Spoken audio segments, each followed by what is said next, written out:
OMR sheet आप लोग को पता है, आप लोग को 100 क्वेश्चन देखने को मिलेंगे। कितना? 100 क्वेश्चन देखने को मिलेंगे। उसमें से आप लोग को मात्र 50 प्रश्न का ही आपको OMR पर आपको क्या करना होगा, फिल करना होगा। तो चलिए डियर, इसी के साथ हम लोग जो है बिल्कुल सॉल्व करते हैं एक एक प्रश्न को अच्छे से। चलिए तो डियर, पहला क्वेश्चन आप देख पा रहे हैं कि इस समय भारत में जो है कौन सी दलीय व्यवस्था मौजूद था। तो आप लोग को एक सवाल पूछा गया था कि 1967 तक जो है कौन सी दलीय व्यवस्था मौजूद था। तो उस टाइप पे जो था एकल अधिपत्य दलीय व्यवस्था मौजूद था, लेकिन अभी वर्तमान की अगर बात करें तो भारत में अभी बहुदलीय व्यवस्था मौजूद है। यानी इसका आंसर आप लोग क्या लगाइएगा प्यारे बच्चों, ऑप्शन सी आप लोग लगाइएगा। यानी इसका आगे देखते हुए चलेंगे, क्वेश्चन क्या कहलाता है, ध्यान दीजिएगा। 1971 में महान गठबंधन का ध्येय क्या था? मतलब 1971 में जो महागठबंधन बनाया गया था उसका ध्येय क्या था? देखिए, इंदिरा गांधी का हटाओ था कि नारा था कि गरीबी हटाओ का नारा लगा रहा था। क्या? गरीबी हटाओ का नारा लगा रहा था। लेकिन इसके ओपोजिशन वाले जो पार्टी थे, है ना, जो महागठबंधन बनाया गया था, उन लोग का ध्येय था कि इंदिरा हटाओ का नारा लगा रहा था। यानी इसका आंसर आप लोग बी बिल्कुल परफेक्ट आंसर हो जाएंगे बच्चों। चलिए देखिए, किन्हें वामपंथी पार्टियों की कोटि में रखा जा सकता है। तो देखिए, वामपंथी जो हम लोग किस पार्टी को रख सकते हैं, ये वेरी वेरी इंपॉर्टेंट क्वेश्चन है बच्चों, बिल्कुल याद रखिएगा। भारतीय कम्युनिस्ट पार्टी को जो है हम लोग वामपंथी की कोटि में रखेंगे। ये आपने बहुत अच्छे से, जितने सारे बच्चे आप लोग लगा रहे हैं, बिल्कुल आप सभी का आंसर बच्चों बिल्कुल परफेक्ट है। ठीक है, चलिए आगे देखते हुए चलेंगे। क्वेश्चन नेक्स्ट देखेंगे हम लोग। क्वेश्चन क्या है, भारत की संविधान सभा का गठन किस योजना के आधार पर हुआ था? तो हम लोग जानते हैं भारतीय संविधान की, है ना, संविधान सभा का गठन जो है किस योजना के आधार पर हुआ था। सबसे पहले संविधान का प्रस्ताव कौन रखा था बच्चों? तो याद रखिएगा, अपना भारत का first prime minister Pandit Jawaharlal Nehru जो है, इसका रखा था जवाहर, है ना, लाल नेहरू रखा था। ये आप लोग को याद रखना है। ठीक है, अब यहां सवाल ये पूछा गया, क्या पूछा गया बच्चों, ध्यान दीजिएगा, कि किस आधार पर हुआ था भारतीय संविधान सभा का गठन? तो ये कैबिनेट मिशन योजना के आधार पर हुआ था और संविधान को बनाने में 2 वर्ष 11 माह 18 दिन लगा था, जिसका अस्थायी अध्यक्ष डॉक्टर राजेंद्र प्रसाद, अस्थायी सचिदानंद सिन्हा और प्रारूप समिति के अध्यक्ष डॉक्टर भीमराव अंबेडकर, जिसको संविधान का पिता कहा जाता है। चलिए अब देखिए, संविधान निर्माता सभा में उद्देश्य प्रस्ताव किसके द्वारा प्रस्तुत किया गया था? अभी जस्ट मैंने आप लोग को बताया कि अपना भारत का फर्स्ट प्राइम मिनिस्टर जो है, सबसे पहले इसका उद्देश्य रखा था पंडित जवाहरलाल नेहरू जी। बिल्कुल इसका परफेक्ट आंसर हो जाएंगे। डॉक्टर राजेंद्र प्रसाद अस्थायी अध्यक्ष थे संविधान का, और अस्थायी अध्यक्ष सचिदानंद सिन्हा होगा, और भीमराव अंबेडकर क्या थे भाई? संविधान का पिता जिसको कहा जाता है, जिसको प्रारूप समिति के अध्यक्ष हम लोग कहते हैं। बिल्कुल याद रखिएगा। अब देखिए, क्या ध्यान दीजिएगा, 1975 में आधार पर आपातकाल की घोषणा किया गया था। भाई देखिए, किस आधार पर आपातकाल की घोषणा किया गया था? बहुत ही लाजवाब क्वेश्चन है बच्चों, याद रखिएगा। जो आंतरिक गड़बड़ी की वजह से जो है आपातकालीन यानी इमरजेंसी लागू कर दिया गया था। उस टाइम पे जो है फखरुद्दीन अली अहमद जो है राष्ट्रपति थे और प्रधानमंत्री इंदिरा गांधी था। ये आप लोग को याद रखना है। संविधान निर्माता सभा में याद रखिएगा, अभी जस्ट मैंने आप लोगों को बताया प्रारूप समिति का अध्यक्ष कौन था बच्चों, बहुत ही वेरी वेरी इंपॉर्टेंट है। और आप लोगों को पता है, प्रारूप समिति पूछा जाए या आपसे क्या पूछा जाए, संविधान का पिता कहा जाए, तो ये आपका डॉक्टर भीमराव अंबेडकर जी हो जाएंगे। और हम लोग डॉक्टर राजेंद्र प्रसाद जानते हैं कि अस्थायी अध्यक्ष है, यानी कि अध्यक्ष है किसका भाई? तो याद ही होगा आपको संविधान का। अब देखिए, किसने संपूर्ण क्रांति का आह्वान किया था, यानी संपूर्ण क्रांति का नारा किसने दिया था प्यारे बच्चों? जयप्रकाश नारायण जी जो है संपूर्ण क्रांति का नारा दिया था। जयप्रकाश नारायण जी को लोकनायक के नाम से भी जाना जाता है, जेपी के नाम से भी जाना जाता है, एंड साथ साथ में उसको लोग क्या कहते हैं भाई? उसका बचपन का नाम बाबुल था। ये भी याद रखना है। भारतीय नागरिकों को कितने मौलिक अधिकार प्राप्त है बच्चों? आप लोगों को पता है, पहले मौलिक अधिकार जो था कितना था? तो आप लोगों को पता होगा, पहले मौलिक अधिकार 7 था। लेकिन ये 44वां संविधान संशोधन, है ना, 44वां संविधान संशोधन कब किया था भाई? तो 1978 में 44वां संविधान संशोधन के तहत जो है ना, 7वां जो मौलिक अधिकार था, जो कि संपत्ति का अधिकार था, उसको हटा दिया गया है। और पता है अभी जो वर्तमान में कितना मौलिक अधिकार है? 6 मौलिक अधिकार है। उनके नामों को आप लोग कमेंट कीजिएगा। देखिए, मुझे उम्मीद है आप सभी बच्चे इन सभी चीजों को अच्छे से समझ रहे होंगे। भाई देखिए, आप लोग का एक भी प्रश्न जो है छूटने वाला नहीं है, इसीलिए आप लोग ध्यान से एक एक प्रश्नों को आप लोग सॉल्व करते हुए चलेंगे। अब देखिए, इनमें से कौन मौलिक अधिकार नहीं है? आपको पता, मैंने अभी बताया कि अभी जो हम लोग को मौलिक अधिकार कितना है भाई? 6 मौलिक अधिकार है, जो कि अभी हटाया कौन सा गया है भाई? संपत्ति का अधिकार को हटा दिया गया है। कौन सा संविधान संशोधन द्वारा? 44वां संविधान संशोधन, जो कि ये कब हुआ था? 1978 में। और ये समानता का अधिकार, ये मौलिक अधिकार के अंतर्गत है। धार्मिक स्वतंत्रता का अधिकार, शोषण के विरुद्ध का अधिकार, ये हमारे जो क्या है भाई? मौलिक अधिकार के अंतर्गत है। एक सवाल पूछा जाता मौलिक कर्तव्य, तो मौलिक कर्तव्य कितना है भाई? 11 मौलिक कर्तव्य है, ये आपको याद रखना है। अब पूछा जा रहा है, कानून का समान संरक्षण वाक्य कहां से लिया गया? ये वेरी वेरी इंपॉर्टेंट क्वेश्चन है बच्चों। लाजवाब, अमेरिका, कनाडा या ब्रिटेन, ऑस्ट्रेलिया? अच्छे से एक एक प्रश्न को आप लोग को सॉल्व करना है। देखिए, काफी बच्चे कम है ना, बिल्कुल क्लास को तो आपको थोड़ा सा शेयर करना चाहिए यार। बहुत बच्चे क्या बात है, अभी नोटिफिकेशन सबके पास तो गया होगा, अब तक नहीं आया है।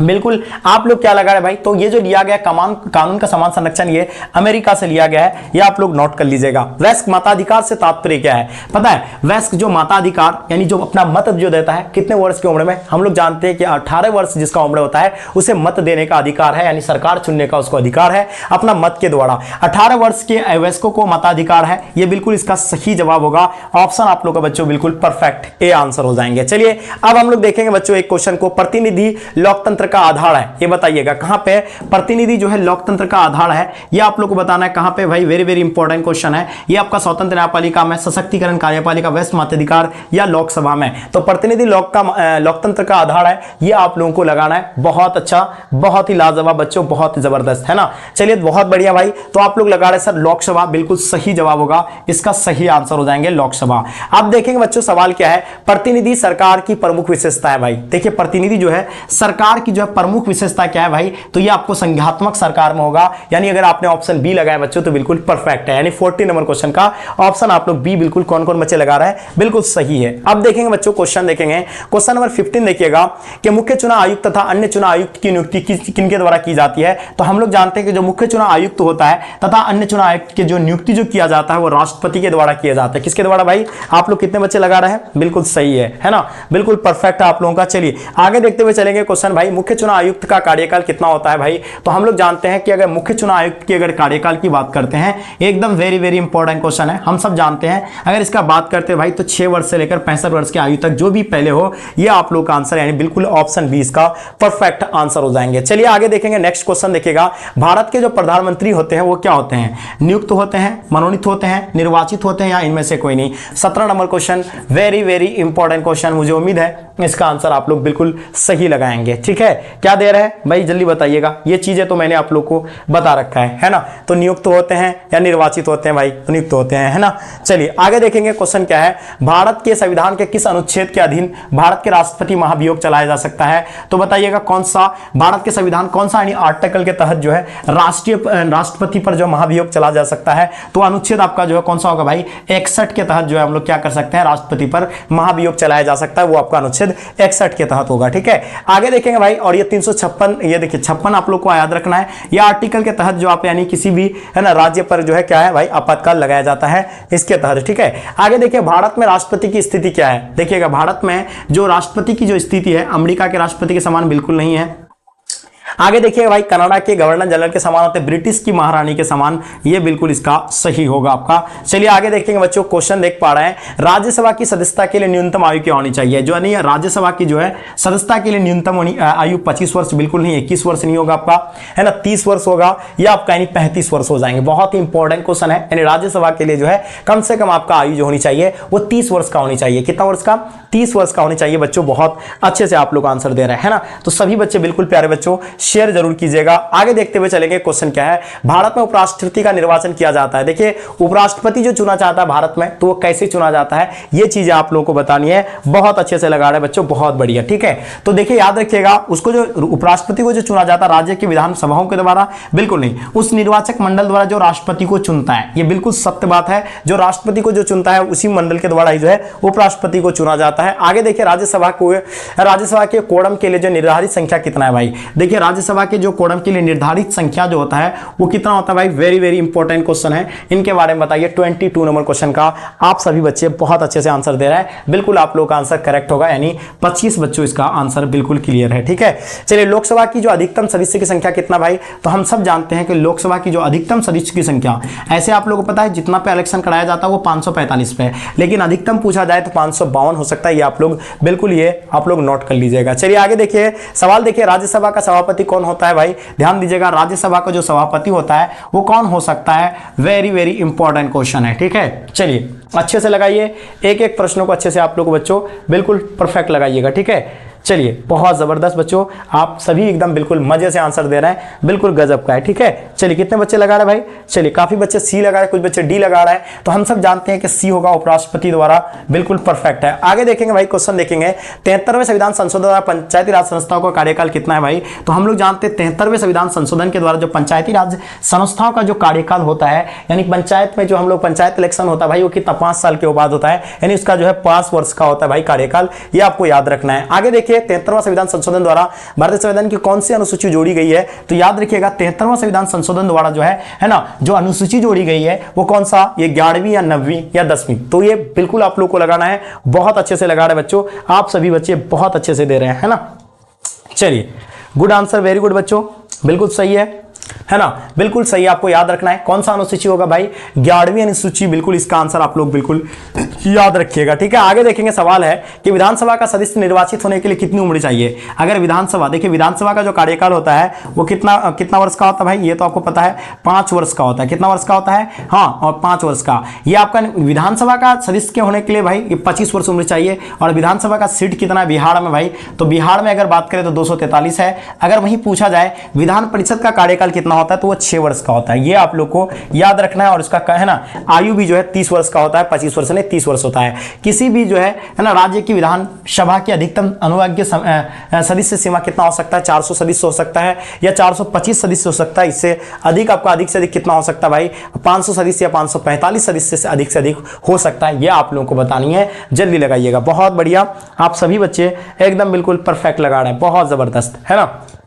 चलिए, तो हम लोग जानते हैं ये आपका जो है 500 से है ना अधिक होगा। चलिए, आप देखेंगे हम लोग क्वेश्चन क्या कहलाता है भाई, ध्यान दीजिएगा। विधान परिषद का सदस्य निर्वाचित होने के लिए कितनी होनी चाहिए, विधान परिषद पूछा है मैंने, इसका बताया आपको, इसका कार्यकाल भी जो है 6 वर्ष का होता है। और पता है इसका जो अगर न्यूनतम उम्र चाहिए तो विधानसभा के लिए 25 वर्ष चाहिए था, लेकिन विधान परिषद पूछा है, इसके लिए आपका 30 वर्ष इसके लिए आयु चाहिए। कितना वर्ष चाहिए बच्चों, 30 वर्ष इसके लिए आयु चाहिए। बहुत बढ़िया, लाजवाब। आगे देखेंगे, संविधान का कौन सा अनुच्छेद संसद को राज्य सूची से किसी विषय पर जो है ना विधानसभा का जो है क्या करते हैं भाई, विधान बनाने की शक्ति देता है। तो कौन सा आर्टिकल देता है, ये अनुच्छेद 115, 221 या 249 या आपका 183। ये आप लोगों को लगाना है बच्चों, बहुत ही बढ़िया। आप सभी बच्चे बहुत ही अच्छे से दे रहे हैं, बहुत जबरदस्त, है ना। मुझे उम्मीद है कि आप लोग इसका आंसर बिल्कुल सही लगाइएगा, बहुत बढ़िया।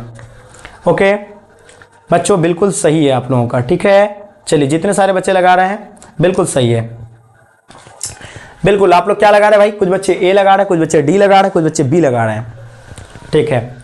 तो बिल्कुल प्यारे बच्चों, ये आप लोग का आंसर अनुच्छेद 249 हो जाएगा, बिल्कुल सही है। आप देखेंगे क्या है, आप लोग का ध्यान दीजिएगा। भारत के संविधान में पहला संविधान संशोधन किस वर्ष हुआ था, तो हम लोग जानते हैं पहला संविधान संशोधन जो किया गया था भाई, वो 1951 में किया गया था। ये चीजें आप लोग नोट कर लीजिएगा। आप देखिएगा, संवैधानिक विषय पर निर्णय देने के लिए सर्वोच्च न्यायालय कम से कम कितने न्यायाधीशों की जो है बेंच होनी चाहिए भाई, तो कम से कम कितना न्यायाधीशों की बेंच होनी चाहिए, है ना, संवैधानिक विषय पर निर्णय देने के लिए सर्वोच्च न्यायालय के पास। ये आप लोग लगाइए, 32 नंबर प्रश्न, बहुत अच्छे से दे रहे हैं, बहुत बढ़िया, ठीक है। तो आप सभी बच्चे इसका आंसर आप लोग का सही लगा रहे हैं, कम से कम 5 जो है सदस्यों का बैच होनी चाहिए। आगे देखेंगे, बलवंत राय मेहता समिति प्रतिवेदन पंचायती राज संस्थाओं को कितने स्तरों पर है ना कराने का सुझाव दिया है, तो याद रखिएगा पंचायती राज को जो है 3 स्तरीय पर जो है सुधार ये करने का सुझाव दिया है। तो ये आप लोग का त्रिस्तरीय हो जाएंगे। अगर आपने त्रिस्तरीय लगाए बच्चों तो बिल्कुल सही, एकदम 100% हो जाएंगे। आगे देखिए, सवाल है आपका कि निम्नलिखित में से किस दल ने हिंदी विरोधी आंदोलन का संचालन किया था। देखिएगा, हिंदी विरोधी आंदोलन का जो संचालन जो किया था, कौन किया था भाई, तो ये तृणमूल कांग्रेस किया था, स्वतंत्र पार्टी या अकाली दल या डीएमके किया था, जो कि कहां का पार्टी है भाई, तमिलनाडु का पार्टी है। ये कहां का है, तो आप लोगों को पता है तमिलनाडु का क्षेत्र पार्टी। आप लोग को तमिलनाडु के बारे में याद रखना है, ये तमिलनाडु का एक क्षेत्र पार्टी है, ठीक है। तो ये चीज आप लोग को याद रहेगा। 34 नंबर क्वेश्चन का क्या दिया आपने, बहुत अच्छा, बिल्कुल सही है, बिल्कुल परफेक्ट है। आगे देखेंगे बच्चों, क्वेश्चन क्या है आपका, बाबरी मस्जिद का विध्वंस किस वर्ष हुआ था। देखिए, बाबरी मस्जिद कहाँ है भाई, तो आप लोगों को पता है ये जो है कहाँ पे भाई, तो ये सबको पता है कि उत्तर प्रदेश में। और इसको कब विध्वंस किया गया था, 6 दिसंबर 1992 को जो इसको विध्वंस किया गया था, जो कि उत्तर प्रदेश में। और इसका आंसर आप लोग सी लगाइएगा, इसका आंसर परफेक्ट हो जाएंगे। 6 दिसंबर भी याद रखना है, क्योंकि कभी कभी पेपर में पूछा जाता है। भारतीय संघ में अपशिष्ट अधिकार जो किसके पास होता है भाई, जो अपशिष्ट जो अधिकार होता है, सबसे अधिक जो अधिकार होता है, वो सबसे अधिक किनके पास होते हैं प्यारे बच्चों, तो हम सब जानते हैं भारत संघ में अपशिष्ट जो अधिकार होते हैं वो है ना सेंट्रल सरकार के पास होता है, यानी केंद्र सरकार के पास होते हैं। इनको आप लोग नोट कर लीजिएगा। आगे देखिए, संविधान की प्रस्तावना के अनुसार भारत प्रभुत्व संपन्न राज्य है, क्योंकि वो क्या है, देखिए संविधान की प्रस्तावना के अनुसार भारत एक संपूर्ण है ना, भारत प्रभुत्व संपन्न राज्य है, क्योंकि क्या है, वह एक संयुक्त राष्ट्र संघ का सदस्य है, वह राष्ट्रमंडल का सदस्य है, वह किसी विदेशी सत्ता के अधीन नहीं है। उसका जो है दायित्व है कि वह अंतर्राष्ट्रीय शांति और सुरक्षा के रख रखाव में अपना जो है क्या कर सके भाई, योगदान दे सके। तो यह आप लोगों को बतानी है 37 नंबर क्वेश्चन का, ठीक है।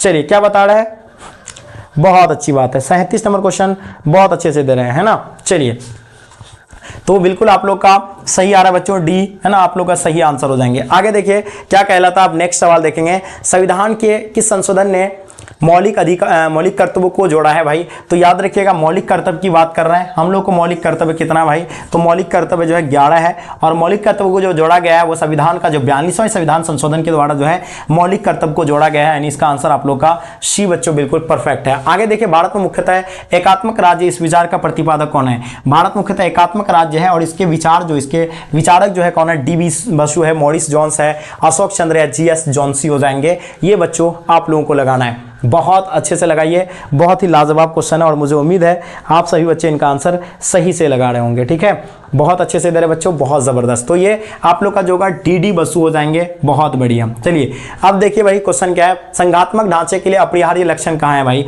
तो अपरिहार्य जो लक्षण होगा आपका कहाँ पे? स्वतंत्र न्यायालय पे, उपयुक्त तीनों पे, संविधान की संरचना पर, शक्तियों के विभाजन पर।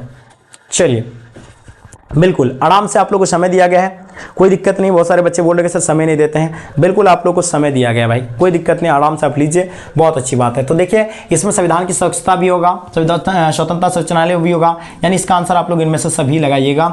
चलिए आगे देखेंगे क्वेश्चन क्या कहलाता है, ध्यान दीजिएगा। सवाल है कि भारतीय संविधान का कौन समवर्ती सूची की प्रेरणा के किस देश से ली गई है? तो याद रखिएगा जो समवर्ती सूची की प्रेरणा जो है किस देश से ली गई, इनके बारे में बताना है, तो ये ऑस्ट्रेलिया हो जाएंगे। ठीक है, चलिए आगे देखेंगे हम लोग नेक्स्ट सवाल बच्चों, है ना, परफेक्ट आंसर दीजिएगा, जल्दी बताइएगा। चलिए आगे देखिए, इनमें से कौन समवर्ती सूची का विषय है भाई? तो समवर्ती सूची का विषय जो होगा आपका यानी कौन सा होगा? Very very important question. चलिए लगाइएगा, सिक्का, जेल या विदेशी ऋण या विवाह और विच्छेद, या आप लोग का क्या हो जाएंगे? ठीक है, चलिए बहुत बढ़िया, आप सभी बच्चे है ना सी लगा रहे हैं, कुछ बच्चे डी लगा रहे हैं, है ना। तो भाई ये आप लोग का बिल्कुल सी होगा, इसका आंसर जेल हो जाएगा अगर आपने जेल लगाया है। ठीक है, चलिए जेल, है ना। चलिए भाई आगे देखेंगे, भारत में लोकतांत्रिक विकेंद्रीकरण का सुझाव किस समिति ने दिया था भाई? तो अशोक मेहता समिति ने दिया था। ठीक है, तो आप लोग को याद रखना है कौन सा समिति हो जाएगा भाई?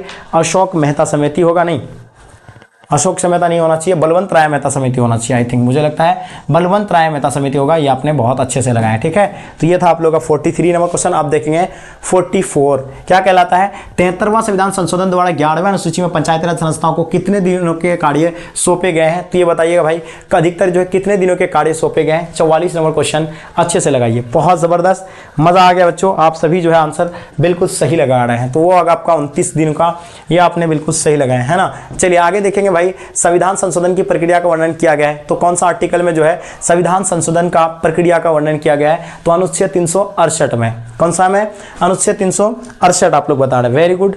चलिए बिल्कुल किसी बच्चे का आंसर आप लोग का गलत नहीं होनी चाहिए भाई, है ना।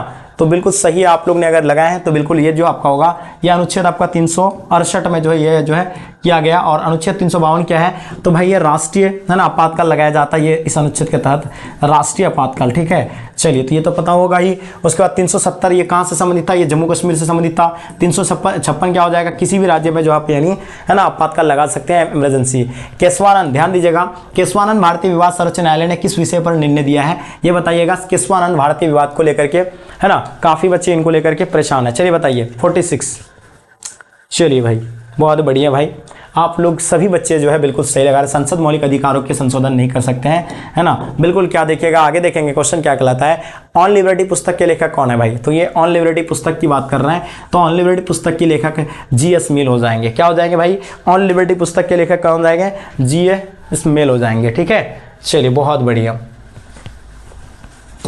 चलिए आगे देखेंगे भाई, क्वेश्चन क्या पूछा गया है, मनुष्य स्वतंत्र उत्पन्न होता है किंतु वो सर्वत्र वो बंधनों में बंधा हुआ है। ये जो मत जो था वो किसका था? ये जो मत जो था बच्चों, ये मत कौन दिया था? ये रूसों के द्वारा ये मत दिया गया था। ये कहाँ है भाई? रूसों के द्वारा ये मत दिया गया था, ये आप लोग नोट कर लीजिएगा। प्लेटो ने न्याय शब्द का प्रयोग किस अर्थ में किया है? देखिए प्लेटो जो है न्याय शब्द का अर्थ किसके लिए किया था, ये चीजें आप लोग को बतानी है। ठीक है, चलिए हाँ बिल्कुल परफेक्ट आ रहा है, बिल्कुल परफेक्ट है बच्चों। ठीक है, चलिए बहुत बढ़िया। तो इसका आंसर आप लोग का कानूनी न्याय, जो भी बच्चे आप लोग कानूनी न्याय बता रहे हैं बिल्कुल सही है, कानूनी न्याय बिल्कुल सही होगा आप लोगों का, जितने सारे बच्चे लगा रहे हैं। ठीक है, बिल्कुल सही है।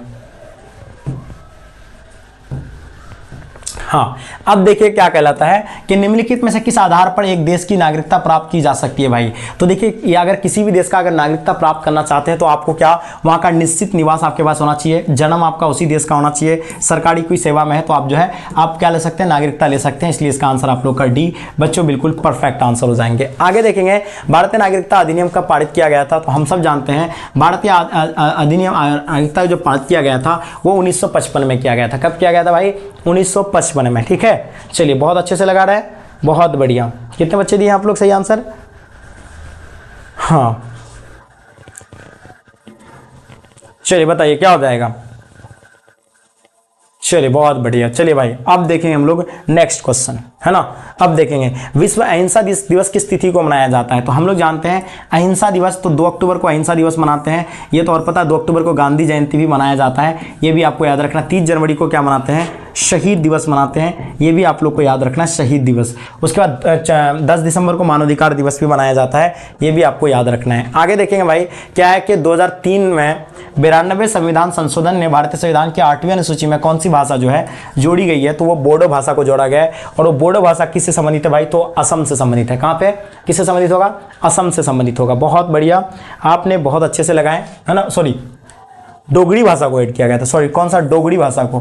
कहाँ पे, डोगरी भाषा को ऐड किया गया था। कौन सी भाषा को बाबू, डोगरी भाषा। ये आपने बिल्कुल सही लगा रहा है ना। आगे देखेंगे क्वेश्चन है भारत में हरित क्रांति का, है ना, जनक किसे कहा जाता है। भाई देखिए हरित क्रांति का मतलब समझ रहे हैं, जो खेतों के फसल में उत्पादन में यानी वृद्धि कराया गया था उसी को हम लोग क्या कहते हैं, हरित क्रांति। इसमें खास करके जो उत्तम किस्म के बीजों का प्रयोग करके रासायनिक खादों का इस्तेमाल करके जो है क्या एमएस स्वामीनाथन ने जो है हरित क्रांति का जो है ना जनक कहा जाता है। और पता है ये जो सबसे अधिक गेहूं को इससे फायदा हुआ था। अंतर्राष्ट्रीय न्यायालय का मुख्यालय कहाँ है, बहुत ही सिंपल क्वेश्चन है। अंतर्राष्ट्रीय न्यायालय के मुख्यालय की अगर बात करेंगे तो द हैग जो होगा ये अंतर्राष्ट्रीय न्यायालय का मुख्यालय होगा। जेनेवा किसका हो जाएगा भाई, तो माना है ना किसका हो जाएगा, वर्ल्ड ट्रेड ऑर्गेनाइजेशन का कहाँ पे मुख्यालय, वहीं जेनेवा पे है। पंजाब में सैनिक कार्रवाई 1984 में किसकी हत्या के कारण की गई थी। देखिए 1984 में जो है किसका हत्या हुआ था, इंदिरा गांधी का हत्या 1994 को हुआ था। और 1992 में किसका भाई, तो 1992 को हम लोग जानते हैं, है ना, राजीव गांधी का हुआ था। ये आप लोग बिल्कुल नोट कर लेना है। अब देखेंगे क्वेश्चन पूछा जा रहा है 1966 में ताशकंद समझौता किन दो देशों के बीच हुआ था। आपको पता है ताशकंद समझौता से पहले एक युद्ध हुआ था 1965 में भारत और किसके बीच, पाकिस्तान के बीच। उसके बाद जो है ताशकंद समझौता हुआ था, एक आपको याद रखना है। और भारत और पाकिस्तान के बीच जो है ताशकंद समझौता हुआ था, इसलिए इसका आंसर आप लोग का ए हो जाएंगे, है ना। चलिए उसके बाद शिमला समझौता भी आप लोग पढ़े होंगे। शिमला समझौता भी भारत और पाकिस्तान के बीच हुआ है। 2009 का जलवायु सम्मेलन कहाँ हुआ था भाई, तो याद रखिएगा 2009 का जो जलवायु सम्मेलन हुआ था वो कहाँ पे हुआ था, वेरी वेरी इंपॉर्टेंट क्वेश्चन है। और ये बताइए स्टॉकहोम या आपका क्योटो में हुआ था, तो स्टॉकहोम होगा आपका। और पहला कहाँ पे हुआ था, रियो डी जेनेरियो में हुआ था। और ये कब हुआ था, 1992 को सबसे पहला हुआ था, ये भी आपको याद रखना। और ये कब हुआ था, स्टॉकहोम में, है ना। क्या लगा आपने, स्टॉकहोम नहीं होगा आपका, कोपेनहेगन होगा भाई, कोपेनहेगन। बिल्कुल सही लगा रहा है, अगर आपने दिए हैं तो बिल्कुल आप लोगों का आंसर बच्चों बिल्कुल परफेक्ट है। ठीक है, चलिए गुड आंसर, वेरी गुड, है ना। चलिए आगे देखेंगे सुरक्षा परिषद की कितने सदस्य को निषेधाधिकार प्राप्त है। देखिए सुरक्षा परिषद में कुल सदस्य कितना होता है, सबसे पहले ये पता होना चाहिए कितना सदस्य होता है। तो टोटल 15 सदस्य होते हैं। उसमें से आपको जो है जिसको क्या निषेधाधिकार यानी वीटो प्राप्त है, जो कि परमाणु बम का परीक्षण भी कर सकते हैं, उसमें से 5 जो बच्चे जिसको वीटो प्राप्त है, ये बिल्कुल याद रखना है। और 10 जो होता है वो अस्थायी सदस्य है ना, अस्थायी सदस्य है। और अस्थायी कितना है भाई, तो 5 है। ठीक है, तो ये भी आपको याद रखना है। आगे देखेंगे सवाल है निम्नलिखित में कौन सा दक्षेस का सदस्य नहीं है। देखिए दक्षेस की बात करें जिसको सार्क कहा जाता है, इसका स्थापना 1985 में हुआ था। और इसका मुख्यालय कहाँ पे भाई, काठमांडू। और पता है इसमें कुल कितने देश है, 8 देश आता है, जो कि बाद में अफगानिस्तान को जोड़ा गया था। देखिए पाकिस्तान भी इसका सदस्य है, श्रीलंका भी इसका सदस्य है, और याद रखिएगा भारत भी इसका सदस्य है, लेकिन इंडोनेशिया इसका सदस्य नहीं है। इसलिए इसका आंसर आप लोग का इंडोनेशिया यानी सी इसका राइट आंसर हो जाएंगे। ठीक है, तो याद रहेगा आप लोग को, बिल्कुल एक एक पॉइंट को अच्छे से नोट कर लेना है। 1974 में, है ना, भारत ने पहला परमाणु परीक्षण कहाँ किया था भाई, याद रखिएगा परमाणु परीक्षण, है ना, जो कि अपना भारत के पास, पता है ना आप लोगों को, परमाणु शक्ति हम लोग के पास हथियार है ना। आप पता आप संपन्न श्रेणी में आते हैं। और ये पहला जो परमाणु परीक्षण किया गया था पोखरण में। और पोखरण कहाँ पे है, याद रखना है, राजस्थान में, है ना। कहाँ पे भाई, तो राजस्थान में, ये आपको याद रखना है। और दूसरा जो हुआ था वो कब हुआ था, 1998 को। ये भी कहाँ पे हुआ था भाई, तो ये भी आपका पोखरण में हुआ था, जो कि राजस्थान में। ये भी आपको याद रखना है। चलिए आगे देखेंगे सुंदरलाल बहुगुणा का संबंध किससे है भाई, तो यहाँ देख पा रहे हैं सुंदरलाल बहुगुणा का संबंध किससे है। मोस्ट इंपॉर्टेंट क्वेश्चन है, बहुत ही जबरदस्त। आप लोग फटाफट बताइएगा, है ना, क्या हो जाएंगे इसका आंसर। बहुत ही जबरदस्त बच्चों, बहुत ही ही जबरदस्त। तो हम लोग जानते हैं सुंदरलाल बहुगुणा का जो संबंध होगा आपका किससे होगा, चिपको आंदोलन से। और पता है चिपको आंदोलन कहाँ से शुरू हुआ था, तो है ना, ये कहाँ पे, उत्तराखंड के पहाड़ियों से वहाँ पे जो है पेड़ पौधा को अंधाधुंध कटाई कर रहा जा रहा था, और वहाँ के महिलाएं बच्चे बुजुर्ग सब जो है पेड़ों से चिपक जाते थे, है ना। ये जो है कहाँ पे, चिपको आंदोलन इसी को कहते हैं। और इसका नेतृत्व कौन कर रहा था, सुंदरलाल बहुगुणा कर रहा था, ये आपको याद रखेंगे। 1955 का बारडूम सम्मेलन कहाँ पे हुआ था भाई, बारडूम सम्मेलन के बारे में पूछा गया है, ये आप लोग बताइएगा। 63 नंबर क्वेश्चन, बहुत ही जबरदस्त। चलिए, हाँ 1972 में चिपको आंदोलन, यानी 1960 के बाद ही माना जाता है। चलिए, हाँ क्या हो जाएंगे भाई, चलिए तो बिल्कुल ये आप लोग का इंडोनेशिया हो जाएंगे। और बिल्कुल आगे देखिएगा, है ना, आगे देखेंगे क्या है आपका, भारत में लौह पुरुष के नाम से किसे जाना जाता है भाई। देखिएगा, भारत में लौह पुरुष के नाम से, या आपका यानी सीमांत गांधी के नाम से, या आप और जाता है फ्रंटियर ऑफ, है ना, गांधी। तो याद रखिएगा, आप लोगों को पता भारत में पुरुष के रूप में जो है कौन है, सरदार वल्लभ भाई पटेल, जो कि अपना भारत का क्या है भाई, पहला गृह मंत्री भी है और पहला उप प्रधानमंत्री है, गृह मंत्री भी है, याद रखिएगा, गृह मंत्री और पहला उप प्रधानमंत्री है, ये आपको याद रखेंगे, ठीक है, सरदार वल्लभ भाई पटेल। अब देखेंगे अंतर्राष्ट्रीय श्रम संगठन एक विशिष्ट अभिकरण है, अंतर्राष्ट्रीय श्रम संगठन एक विशिष्ट अभिकरण है, ये एक सार्क का है, बिल्कुल नहीं, है ना, या यूरोपीय संघ का नहीं, आसियान का नहीं, ये संयुक्त राष्ट्र संघ का है भाई, ये आपने बिल्कुल सही लगाए, है ना। तो ये आप लोग कितने बच्चे सही लगाए, बिल्कुल सही लगाए, जितने लगभग बच्चों का जो है आंसर सही है। निम्नलिखित में से जो है किस राज्य का निर्माण भाषा के आधार पर हुआ था। बच्चों हम लोग जानते हैं राज्य पुनर्गठन अधिनियम के तहत जो है भाषा के आधार पर सबसे पहला राज्य जो बना था वो कौन बना था भाई, आंध्र प्रदेश बना था, और आंध्र प्रदेश 1953 में बना था। तो हम लोग जानते हैं आंध्र प्रदेश एक जो है किसके भाषा में, तेलुगु भाषा के रूप में बना था। महाराष्ट्र आपका जो है मराठी भाषा के आधार पर महाराष्ट्र भी हुआ था और आंध्र प्रदेश भी हुआ था। गुजरात जो गुजराती भाषा के आधार पर हुआ था गठित, है ना, 1960 में, लेकिन उत्तराखंड कोई भाषा के आधार पर नहीं हुआ था, इसलिए इसका आंसर आप लोगों का ऑप्शन डी इसका राइट आंसर हो जाएंगे। क्लियर। चलिए आगे देखेंगे भाई, सवाल क्या है 67, किस वर्ष पश्चिमी राष्ट्रों ने नाटो की स्थापना किया था। आपको पता है नाटो की स्थापना की बात करें, जहां पे कितने देश थे, इसमें 12 थे, और इसका स्थापना कब हुआ था भाई, 1949 में नाटो की स्थापना हुआ था, ये बिल्कुल नोट कर लीजिएगा। गुटनिरपेक्ष सम्मेलन के प्रथम शिखर सम्मेलन के अध्यक्ष कौन थे भाई, तो गुटनिरपेक्ष सम्मेलन की बात करें तो ये गुटनिरपेक्ष सम्मेलन कहां पे हुआ था, तो 1961 में युगोस्लाविया के कहां पे भाई, बेलग्रेड में जो है हुआ था। और गुटनिरपेक्षता का मतलब समझ रहे हैं, यानी कि जब 1945 यानी शीत युद्ध का दौर शुरू हुआ, यानी पूरा सेकंड वर्ल्ड वॉर जब समाप्त होने के बाद दो गुटों में पूरा दुनिया बट गया था, जो कि मैंने आप लोगों को कहा था कई बार, मैंने आपको बताया, एक था यूएसए और एक था आपका यूएसएसआर, स्वेत संघ और अमेरिका। जब ये कोई अमेरिका को सपोर्ट करता था, कोई स्वेत संघ को सपोर्ट कर रहा था, जब ये दोनों देशों को कोई सपोर्ट नहीं कर रहा था, तो जो अलग जो एक गुट बनाया था उसको कहते हैं गुटनिरपेक्षता। और इसका उद्देश्य था क्या करना भाई, इसका उद्देश्य था विश्व में शांति स्थापित करना था, ठीक है। और याद रखिए इसका अध्यक्ष जो थे, इसका अध्यक्ष थे मार्शल टीटो था, ये आप लोग नोट कर लीजिएगा। आगे देखिए भाई, क्वेश्चन आराम से देखेंगे भाई, किसी भी एकदम बच्चों को जो है गलत आंसर नहीं देना। अब सवाल क्या पूछा जा रहा है, शीत युद्ध के दौर जर्मनी का एकीकरण किस वर्ष में हुआ था भाई। देखिए शीत युद्ध का दौर 1945 में होता है, लेकिन जर्मनी का एकीकरण पूछा गया है भाई, जल्दी जल्दी बताइएगा। जर्मनी का एकीकरण आपसे पूछा गया, जल्दी बताइए। बहुत बढ़िया, हाँ, गुटनिरपेक्षता का मतलब किसी भी गुट में शामिल नहीं होना, ये तो आपने बहुत अच्छे से दिए भाई, ठीक है। चलिए तो ये बिल्कुल आपका अक्टूबर 1990 है ना। उसके बाद अब देखेंगे हम लोग क्वेश्चन क्या कहलाता है भाई, अंतर्राष्ट्रीय अणु ऊर्जा अभिकरण की स्थापना। तो हम सब जानते हैं अंतर्राष्ट्रीय अणु ऊर्जा अभिकरण की स्थापना की बात करेंगे तो 1957 को जो हुआ था, ये आपने बिल्कुल सही लगाए। सूचना का अधिकार कानून किस वर्ष लागू हुआ था। हम सब जानते हैं कि सूचना का अधिकार कानून सबसे पहले कहाँ लागू किया गया था भाई, तो राजस्थान में लागू किया गया था, ये आप लोग को पता है। और पता है सबसे ये कब लागू किया गया था, तो 2005 में लागू किया गया था, इसलिए इसका आंसर आप लोग का 2005 यानी ऑप्शन आप लोग का डी बिल्कुल सही आंसर होगा। बांग्लादेश एक स्वतंत्र देश के रूप में कब अस्तित्व में आया था, तो याद रखिएगा बांग्लादेश की बात करें तो भारत और पाकिस्तान के बीच जो है 1971 में जो है एक युद्ध हुआ था, उसके बाद एक समझौता हुआ था जिसका नाम था शिमला समझौता, ठीक है। उसके बाद जो एक देश के रूप में उभरा था, और वो देश कौन सा उभरा था भाई, तो बांग्लादेश जो 1971 में जो है ना, युद्ध खत्म होने के बाद जो है उभरा था, ये आपका आंसर भी बिल्कुल परफेक्ट आंसर हो जाएंगे। जय जवान जय किसान का नारा कौन दिया था भाई, जल्दी बताइए। जय जवान जय किसान का नारा किसने दिया था, बहुत ही जबरदस्त, बहुत ही लाजवाब। तो हम सब जानते हैं जय जवान जय किसान का नारा जो दिया था लाल बहादुर शास्त्री जी दिया था, यह आपने बिल्कुल सही दिए। 1885 में किस राजनीतिक दल की स्थापना हुआ था, तो हम सब जानते हैं कि राजनीतिक दल की जो स्थापना हुआ था 1885 में, तो याद रखिएगा भारतीय राष्ट्रीय कांग्रेस पार्टी का स्थापना 1885 में हुआ था।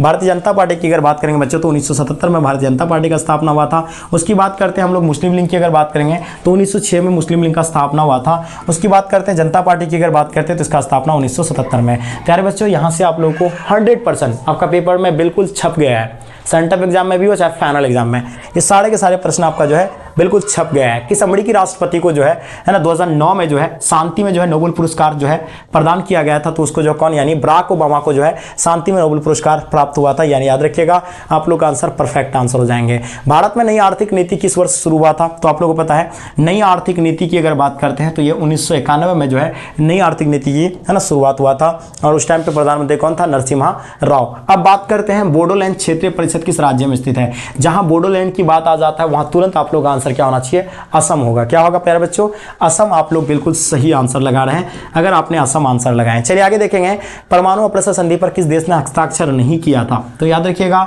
वो कौन सा देश है जो हस्ताक्षर नहीं किया था परमाणु संधि पर, तो भारत अपना जो है हस्ताक्षर नहीं किए थे। ये आप लोग बिल्कुल नोट कर लीजिएगा भाई, भारत अपना जो है नहीं किया था। ठीक है,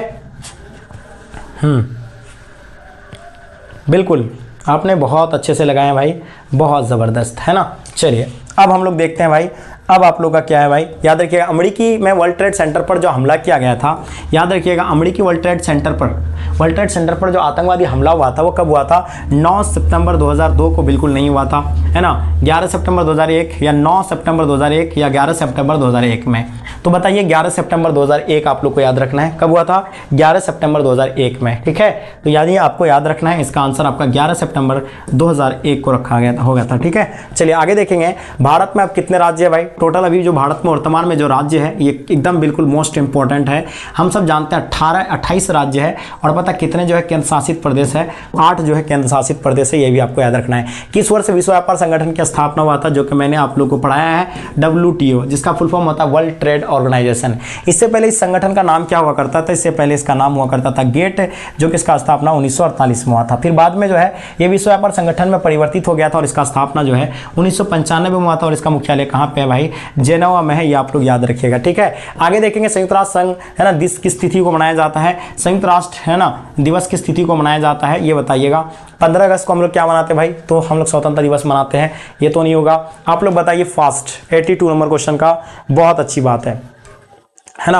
तो याद रखिएगा 24 अक्टूबर को मनाया जाता है, ये बिल्कुल इसका आंसर आप लोग ने बिल्कुल डी लगाए, एकदम परफेक्ट आंसर। सिंधु जल संधि भारत निम्न में से किस देश के बीच हुआ था, तो देखिए सिंधु जल संधि जो हुआ था भारत और किसके बीच ये लेकर चला है, तो भाई बांग्लादेश के बीच जो है, है ना, भारत और आपके साथ किसके साथ हो जाएगा, ये सिंधु जल संधि के बारे में भारत और पाकिस्तान हो जाएगा, या भारत और बांग्लादेश हो जाएंगे। चलिए, तो आप लोग को बिल्कुल पता होना चाहिए ये सिंधु जल संधि हुआ था भारत और पाकिस्तान के साथ हुआ था, ये बिल्कुल आप लोग को नोट कर लेना। ठीक है, चलिए आगे देखेंगे, सवाल क्या है आपका, बर्लिन की दीवार कब बनाई गई थी, भाई देखिए बहुत ही मोस्ट इंपॉर्टेंट है, बहुत ही मोस्ट इंपॉर्टेंट है, जल्दी बताइए क्या हो जाएंगे, है ना। बर्लिन की दीवार कब बनाई गई थी, चलिए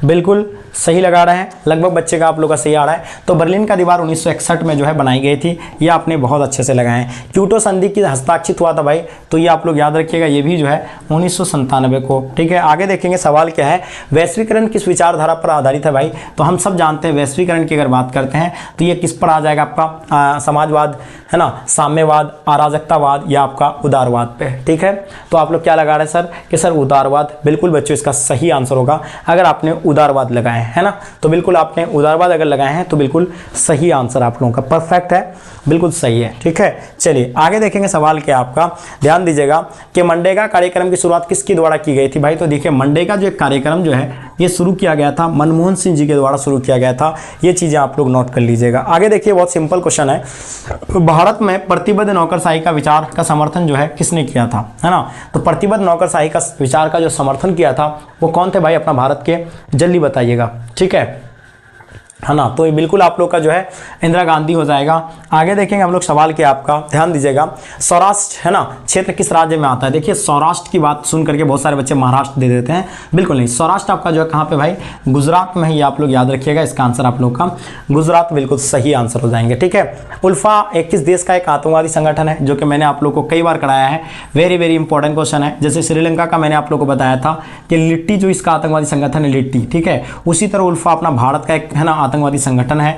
उसके बाद है ना कहाँ का, अफगानिस्तान का क्या है भाई, तालिबान है, और पाकिस्तान का तो हिफ्जुल मुजाहिदीन वगैरह सारा है। ठीक है, आपको पता ही होगा, बहुत सारा है। महिलाओं को सार्वजनिक क्षेत्र में है ना काम करने का अधिकार नहीं है, किसने कहा था, अरस्तु ने, मार्क्स ने, प्लेटो या मिल ने कहा था, कौन ने कहा था कि महिलाओं को अधिकार नहीं है। ठीक है, चलिए बहुत अच्छी बात है भाई, चलिए बहुत अच्छी बात है, बहुत अच्छी बात।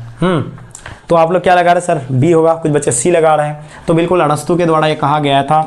आप बताइए, है ना। आगे देखेंगे सवाल, भाखड़ा नंगल बांध किस नदी पर है? तो हम लोग जानते हैं भाखड़ा नंगल बांध की बात करेंगे तो ये आपका सतलज नदी पे। कहाँ पे है भाई? भाखड़ा नंगल बांध कहाँ पे है? सतलज नदी पे। आप लोग ने बहुत अच्छे से लगाए है ना, बिल्कुल सही आंसर हो जाएंगे, है ना। आगे देखेंगे सवाल क्या आपका, विश्व महिला दिवस कब मनाया जाता है? बहुत ही आसान क्वेश्चन है। विश्व महिला दिवस तो 10 बच्चों बात करेंगे 10 दिसंबर को। तो हम लोग जानते हैं मानवाधिकार दिवस मनाते हैं, मानवाधिकार दिवस मनाया जाता है, ये तो आप लोगों को बिल्कुल पता हो गया होगा। अब हम बात करते हैं 1 दिसंबर को हम लोग क्या मनाते हैं? एड्स दिवस मनाते हैं। कौन सा दिवस भाई? एड्स दिवस मनाते हैं। 2 अक्टूबर को, है ना, अहिंसक दिवस मनाते हैं और गांधी जयंती मनाते हैं, ये तो आप लोगों को पता ही होगा गांधी जयंती। और 8 मार्च को आपका महिला दिवस मनाते हैं, इसलिए इसका आंसर आपका बी बिल्कुल परफेक्ट आंसर हो जाएंगे। चलिए देखिएगा, इनमें से किसने खुले द्वार की नीति अपनाया था? सबको पता है कि खुले द्वार की जो नीति अपनाया था वो एक ही देश है, किसका नाम क्या है? चीन ने जो है खुले द्वार की नीति अपनाया था। ठीक है, चलिए आप बात करेंगे वार्साई संधि के सबसे पहले किस देश ने जो है छोड़ा था? तो देखिए वार्साई संधि के बारे में आप लोग को बताना है, जल्दी फास्ट लगाइएगा क्या हो जाएंगे। ठीक है, 95 का। चलिए बहुत बढ़िया, ओके बच्चा, आप सभी जो है बहुत अच्छे से लगा रहे हैं, है ना, बिल्कुल सही लगा रहे हैं। तो इसका आंसर आप लोग का, हम लोग जानते हैं कि वार्साई संधि सबसे पहले युगोस्लाविया। ठीक है, ओके। आगे देखेंगे सवाल क्या है आपका, ध्यान दीजिएगा कि यूरोपीय संघ की स्थापना, तो हम सब जानते हैं यूरोपीय संघ की स्थापना 1992 को। यूरोपीय संघ आर्थिक अगर संघ बोला जाएगा तब 1957 होगा आपका। ठीक है, चलिए आगे देखेंगे साफ्टा समझौता। एक होता है क्या आपका? एक होता है नाफ्टा। आप लोग देखे पढ़े होंगे नाफ्टा। तो नाफ्टा हुआ था आपका 1993 या 92। ठीक है, अगर साफ्टा अगर पूछा जाएगा तो 2004 होगा इसका आंसर। आप लोगों ने बिल्कुल सही आंसर लगाया। चलिए आगे देखेंगे क्वेश्चन क्या है। 1972 का शिमला समझौता किन 2 देशों के बीच हुआ था? मैंने बताया था ना कि 1971 में, है ना, भारत और पाकिस्तान के बीच एक युद्ध हुआ था। उसके बाद जो है बांग्लादेश जो है क्या अस्तित्व में आया था। उसकी बात करते हुए एक समझौता हुआ था। उसके बाद जो भारत और पाकिस्तान के बीच एक समझौता हुआ था जिसको कहते हैं हम लोग शिमला समझौता, है ना, जो कि शिमला में ये समझौता किया गया था। ठीक है, अब बात करेंगे भाई दक्षेस का मुख्यालय कहाँ है? जो कि प्यारे बच्चों मैंने बताया आपको, दक्षेस को ही क्या कहते हैं? शार्क कहते हैं। और इसका स्थापना 1985 में हुआ था। इसमें कुल देशों की बात करें तो इसमें 8 है, जो कि बाद में अफगानिस्तान को जोड़ा गया था। और याद रखिएगा इसको ही सार्क बोला जाता है। और इसका मुख्यालय कहाँ पे होगा भाई? दक्षिण का मुख्यालय नई दिल्ली, इस्लामाबाद नहीं होगा, कोलकाता भी नहीं होगा, काठमांडू, नेपाल का राजधानी काठमांडू इसका जो है क्या है भाई? मुख्यालय है। ठीक है, और जो 2007 में जो है अफगानिस्तान को जो है बाद में जोड़ा गया था, है ना, सबसे बाद में। ठीक है, चलिए आगे देखते हुए क्वेश्चन देखेंगे, संयुक्त राष्ट्र संघ की स्थापना कब हुआ था बच्चों? बहुत ही लाजवाब क्वेश्चन, बहुत ही जबरदस्त question, very very important question. मजा आ गया प्यारे बच्चों, आप लोग बहुत अच्छे से एक एक प्रश्न को जो है सॉल्व कर रहे हैं। तो इसका आंसर आप लोग का क्या हो जाएंगे? सबको पता है कि 1945 में जो है संयुक्त राष्ट्र संघ की जो स्थापना हुआ था, इसका आंसर आप लोग का बी हो जाएंगे। ठीक है प्यारे बच्चों, ये था आप लोग का ऑब्जेक्टिव। अब आपने बहुत अच्छे से ऑब्जेक्टिव प्रश्नों को सॉल्व कर लिए हैं। ये बताइए 100 में से कितने क्वेश्चन को आपने सॉल्व किया, ये मुझे कमेंट करके बताइए।